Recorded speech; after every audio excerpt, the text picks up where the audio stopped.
एक समय की बात है। एक छोटे से गांव में एक छोटा सा बच्चा रहता था। नाम था रवि।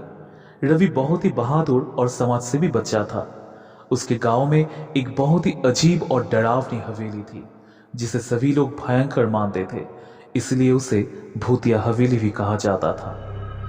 रवि की जिजीविषा थी कि वो भूतों की वास्तविकता को जाने और उनकी ताकत को परखे। एक दिन वो अकेले ही भूतिया हवेली में गया। हवेली के अंदर अंधेरा छाया हुआ था और वहां से अजीब सी आवाज आ रही थी। रवि ने अपनी धैर्य और हिम्मत इकट्ठी की और आगे बढ़ा। भूतिया हवेली में रवि ने बहुत सारे कमरे को देखा। हर कमरे में कुछ अलग ही डरावनी चीजें थी, पर रवि अपने आप को बहादुर बनाकर उसे इंगित कर रहा था। धीरे धीरे रवि ने भूतिया हवेली का अंतिम कमरा पहुंचा। जब उसने दरवाजा खोला तो वहां एक पुरानी तालाब की तरह दिखने वाली बड़ी जगह दिखाई दी। रवि अपने उत्साह के साथ उस जगह की ओर बढ़ा।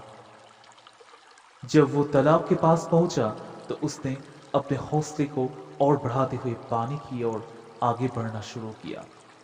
धीरे धीरे जब वो पानी में जा रहा था, उसे एक विचित्र सुर सुनाई दिया।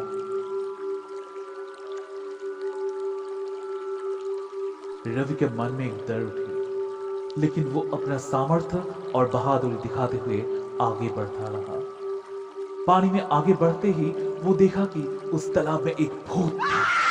वो भूत बहुत ही डरावनी थे और उसने रवि की ओर तेजी से आगे बढ़ना शुरू किया।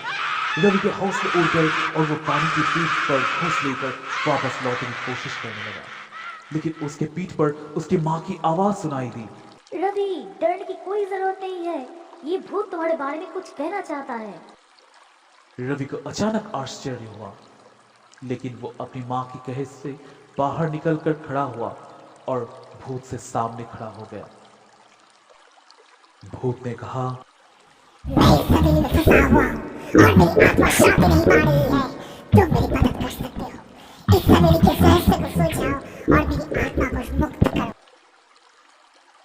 रवि ने दिल से सहमति देते हुए कहा, मैं अपनी सबसे अच्छी कोशिश करूंगा। मुझे यकीन है कि हम इसे सुलझा सकते हैं। रवि और भूत एक साथ हवेली के अंदर के कमरों को खोज करने लगे। वे एक गुप्त रास्ता ढूंढने में सफल हुए, जो हवेली के रहस्य को सुलझाने में मदद कर सकता है। धीरे धीरे रवि और भूत ने रहस्यमय चित्रों, रहस्यमय पुस्तकों और भयानक पुराने समय की वस्तुओं को खोजा। अंत में उन्होंने एक पुराने दस्तावेज को खोजा, जिसमें बताया गया था कि भूतिया हवेली के बनने का कारण एक अजीब श्राप है। रवि और भूत ने दस्तावेज को पढ़ा और उसे विशेषज्ञों के पास ले जाकर समझने के लिए निकले। विशेषज्ञों ने बताया कि श्राप को सुलझाने के लिए एक पूजा करनी होगी और अनुष्ठान करना होगा। रवि ने भूत से कहा, हमें इस श्राप को तोड़ने के लिए एक पूजा करनी होगी। क्या आप मेरे साथ चलेंगे? भूत ने हंसते हुए कहा, मैं तुम्हारे साथ चलूंगा। मुझे भी शांति की जरूरत है। रवि और भूत ने पूजा के लिए तैयारी की और श्राप को तोड़ने के लिए अनुष्ठान किया। पूजा के दौरान वे मंत्रों का जाप करते हुए और ध्यान केंद्रित करते हुए रहे। धीरे धीरे श्राप कमजोर होने लगा और फिर आखिरकार पूरी तरह से टूट गया। उसके बाद भूतिया हवेली में अच्छी शांति और सुकून का माहौल छाया। भूत धन्य हुआ और रवि को धन्यवाद दिया। रवि का साहस और समाज सेवा से उसके गांव में मशहूर हो गया।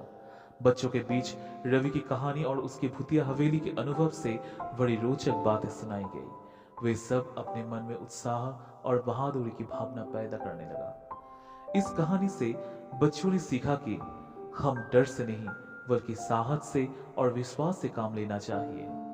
भूतों और भयंकरताओं से मुकाबला करने का मुश्किल हो सकता है, लेकिन यदि हम आप में विश्वास रखें और सहायता के लिए उम्मीदवार रहे, तो हम सभी आपातकालीन परिस्थितियों का सामना कर सकता है।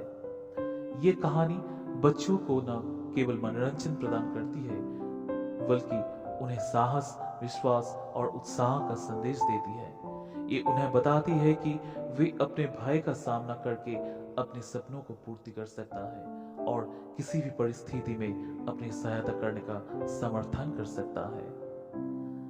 बच्चों, अगर ये कहानी आपको अच्छी लगी तो ज़्यादा से ज़्यादा कमेंट करना, शेयर करना और लाइक ज़रूर करना। Thank you so much. फिर मिलेंगे जल्दी।